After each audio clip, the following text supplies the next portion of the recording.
and Eriksson. Snøhetta began as a collaborative architectural and landscape workshop. They have remained true to its trans-disciplinary way of thinking since the start in the late 80s.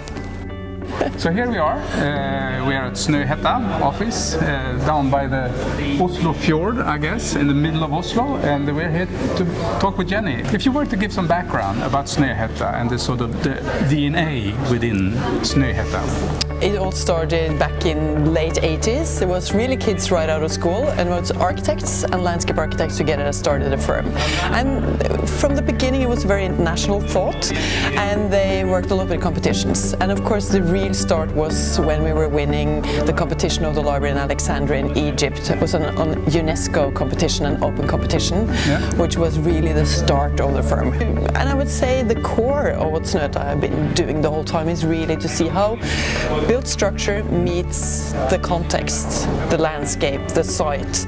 And when you say that, it's not just physical, it's really all the layers that are in a site, in a context. So it's social, it's economical, it's of course a nature, and all together. So it's more say that people that was really interested in these matters were maybe attracted to go into this firm. How do you find the spirit of the place? It of course also depends, then all the project we're doing, it's very rare that we come up with a project up from nothing. So that's also why a competition is a good base. And then when you have a competition, there's always a program.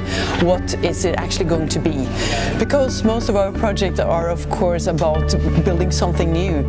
And then what is this project? What is the program about? And then you see what is the site this project is going to go into. And it all sort of fits together in this new project. So we have to seek both as people and the users. How do you approach a project? It's really about the team, because all our projects are team-based. So we have a team that is going to work on the project, and we really try to be interdisciplinary, or we call it trans-disciplinary, which we always have a landscape architect, an interior architect, and a regular architect, hopefully an artist or a historian. It depends on the project.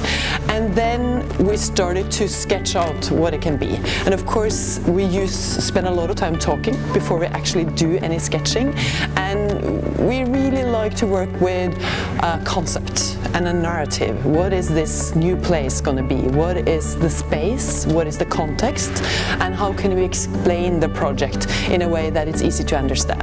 So some of the projects that you've been working on, what is the most crucial point in getting what you're actually aiming for? Always we want to make our project to push, and if we even can push the world with architecture, to sometimes give the client a different answer because we think it's more important than maybe what they ask for. And of course it's really important after you made a concept and after you had been through all the different processes, it's really what will be built. And when the users have an ownership in the project in the end, then I think it's really a success. For me personally, I think it's really important that we think more of the public outdoor room, to take care of that, to find good places to meet, and also get people to be activated outdoors.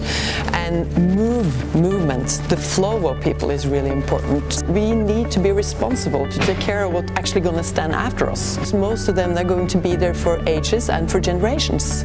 And we need to be responsible to actually take care of that, to make our contribution to the society. How can you inspire the young generation to think more sustainable?